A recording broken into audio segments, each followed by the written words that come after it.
Die DA het onlangs uitgevaar teen die huidige immigrasiebeleid van die ANC.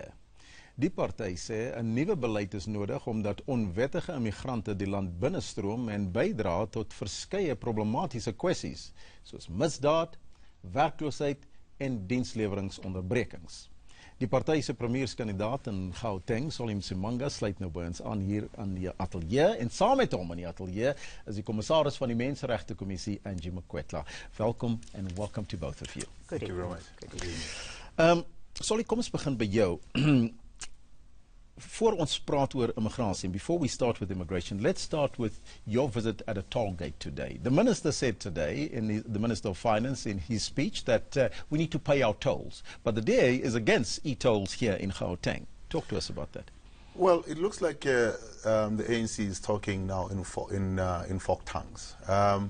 We had the president and the minister, the premier, saying earlier on that this system needs to be relooked. And actually the premier went as far as saying the system is not working, actually needs to be scrapped. In his State of the Province address, says now this needs to be scrapped. But I guess they didn't suffer enough at the polls previously, and they now need to be taught a bigger lesson.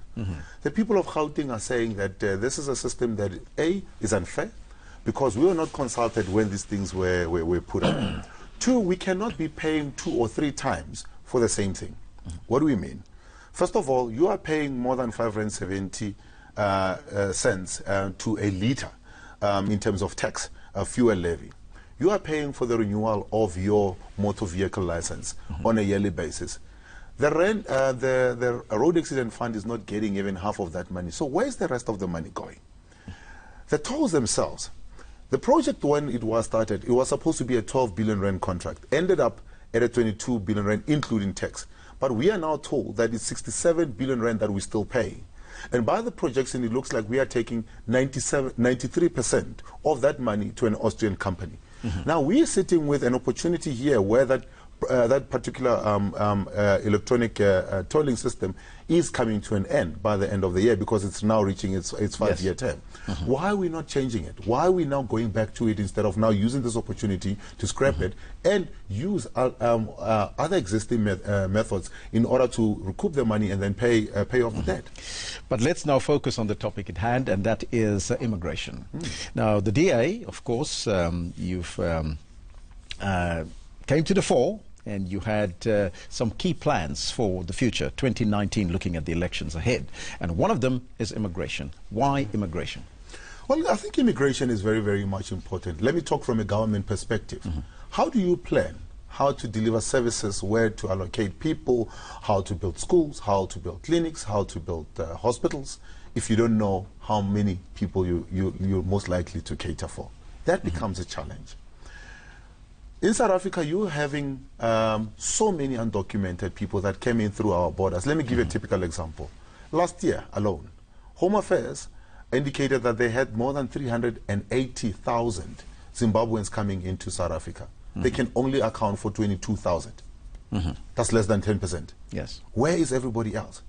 So if you cannot account for people, what do you know? How do you know what they are doing in your country, first of all? Second of all, when there are crimes that are committed, and I'm not by any stretch saying that people that are in your country are coming here to commit a crime. But if people are not employed, or if they're employed and where they are employed, they're not actually even registered to be paying tax, they become vulnerable to abuse by employers themselves, because they know these are people that we can get in and get rid of at any given time. What does your immigration policy suggest, though? Well, our immigration policy is that there needs to be a much more controlled border post. That's what we need, number one. We're not in any way saying that don't allow people into the country, but we're saying people that are coming into the country should come into the country legally. Number two, we're saying that let's get rid of the corruption at Home Affairs offices. Let's ensure that the people that are coming into the country are not struggling to get permits or to get their relevant documentation. One of the things that we're struggling with right now is that if you go to the Maravastad Home Affairs office, as an example, people are saying, I'm here, my permit is expired. For me to renew it, I have to pay somebody 1,000 rand.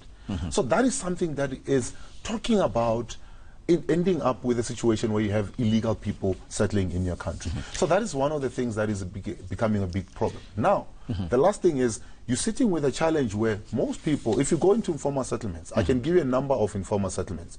You go to Plastic View.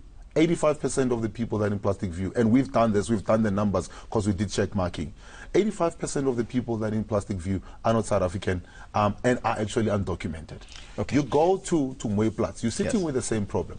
You go to Alexander, certain parts of Alexander, you're sitting with the same problems. We're going to come back and extrapolate all the information that you have. But, Commissioner, let me come back to you. What does our Constitution say about illegal immigrants in our country? In terms of the Constitution, and I mean any section that you open that talks about, particularly the Bill of Rights in Section 2 of the Constitution, it does not discriminate against migrants, against refugees. It says all people in South Africa are entitled to these human rights. Where it is specific for South African citizens, it will say so. So the Constitution, which is the supreme law of the country, does not discriminate against refugees. What does it say about, migrants. it doesn't speak to illegal immigrants. What do you think about what the DA is suggesting, that illegal immigrants should not be welcomed in our country? I don't think that is correct, because looking at it from a human rights point of view,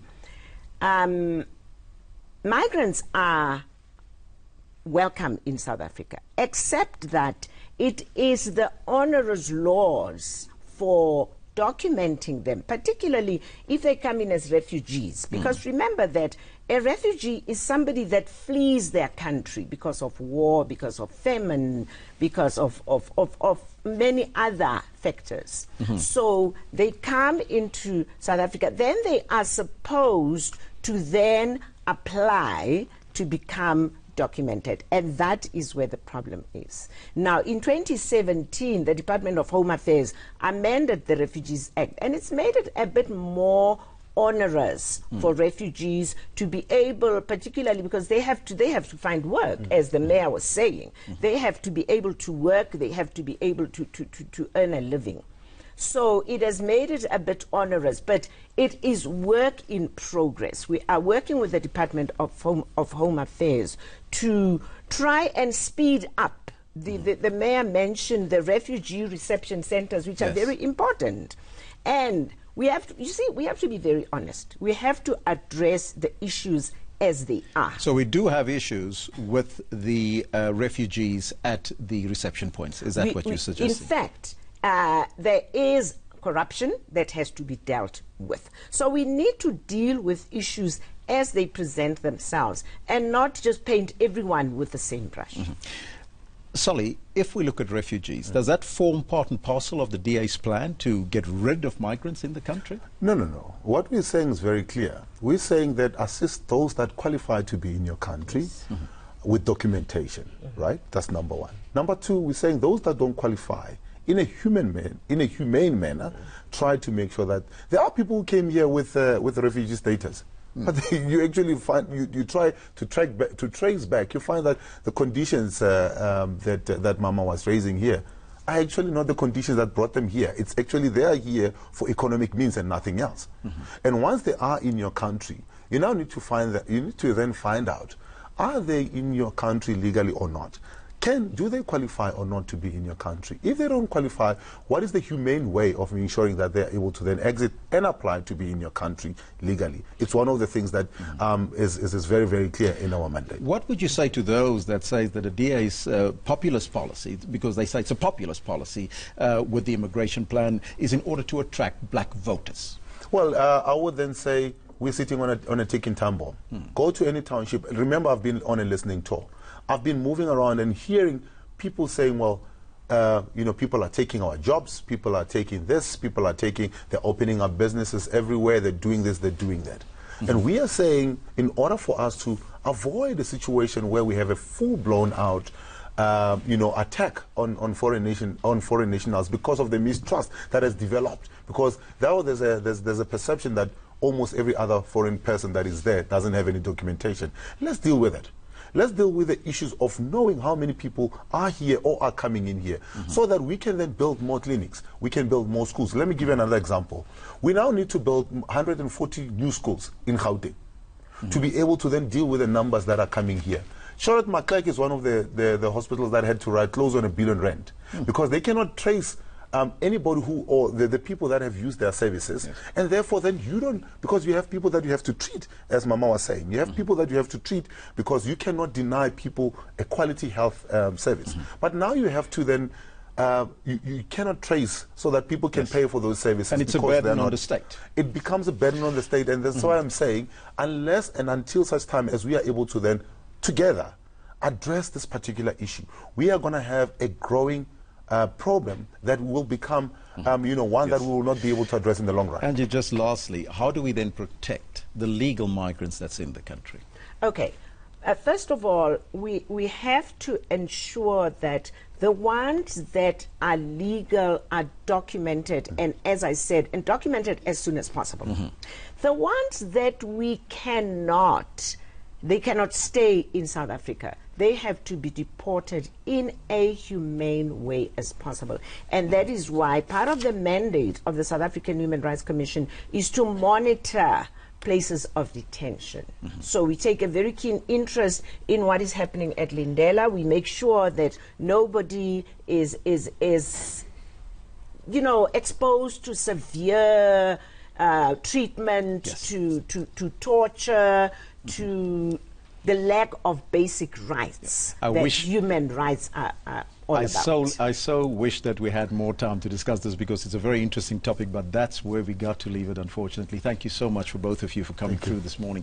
This evening, rather. Dit was die DA se premierskandidaat in Gauteng, Solly Msimanga, en die kommissaris van die Menseregtekommissie, Angie Makwetla. En op daardie noot kom Nuusdag Perspektief tot 'n einde. Tot môre aand 8:30, maak ons weer so. Totsiens.